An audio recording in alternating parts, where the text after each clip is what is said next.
The Rosaleda Stadium isn't just the home to Málaga Football Club, but it's a symbol to all the inhabitants of the Costa del Sol.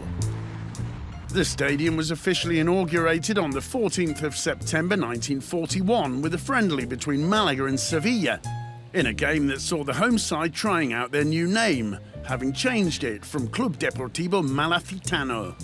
The honorary kick-off was taken by Lourdes Alonso, daughter of the mayor of Málaga, Pedro Luis Alonso.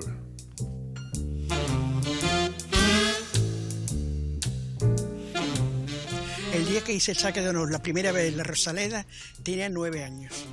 When I took that kick-off in the Rosaleda, I was just 9. I had to go out on the pitch and give the first kick of the ball. I was a bit scared because the ground was full. No era como ahora, el campo mucho más, pero vamos que normal. Salí un poco asustadilla. I feel so proud when I remember that, because it's not every day you become the godmother of a football stadium. No todos los días ser madrina de un campo de fútbol. I was scared that my shoe was going to come off too.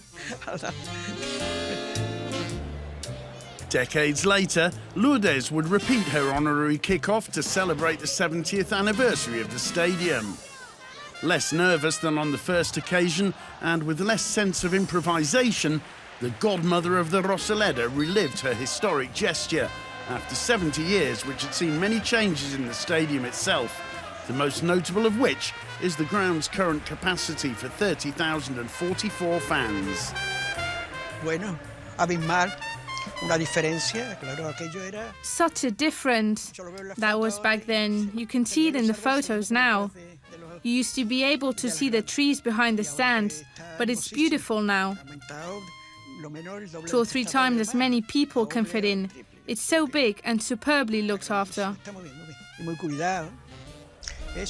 I enjoyed it. It was a big thrill.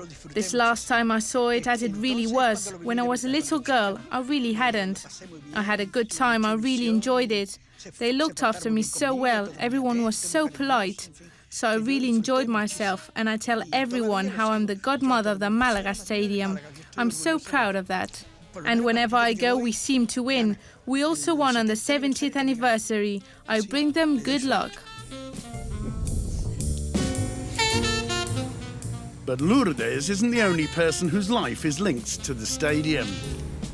Andrés Perales is another person whose life you could write a book about.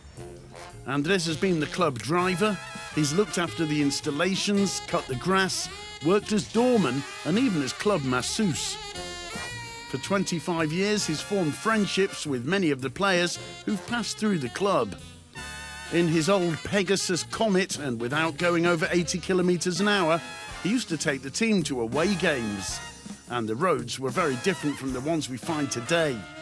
When Andrés began to tire of driving, the club suggested he work in the Rosaleda. As well as working as doorman and security guard, Johan Cruyff himself even praised him on one occasion.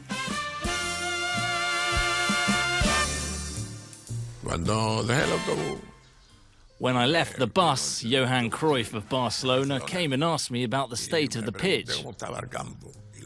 When he saw it, he said it was fantastic and said, "I wish Barcelona had a pitch as good as this." As well as doorman, I worked security at night. I had a dog, a Rottweiler, and I used to go round the ground at night on my bike. There weren't as many guards as there are now, but they've never broken in to steal anything in my lifetime.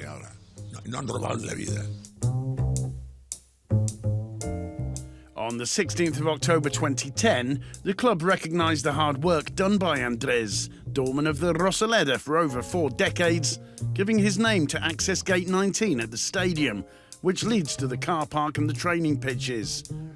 After dedicating his life to the club, he's now retired and satisfied at having done his bit to help Málaga Football Club. La Rosaleda has borne witness to the greatest nights in Malaga's history. The fans have seen their team get promoted into the First Division, win the Intertoto Cup, and even dispute the Champions League.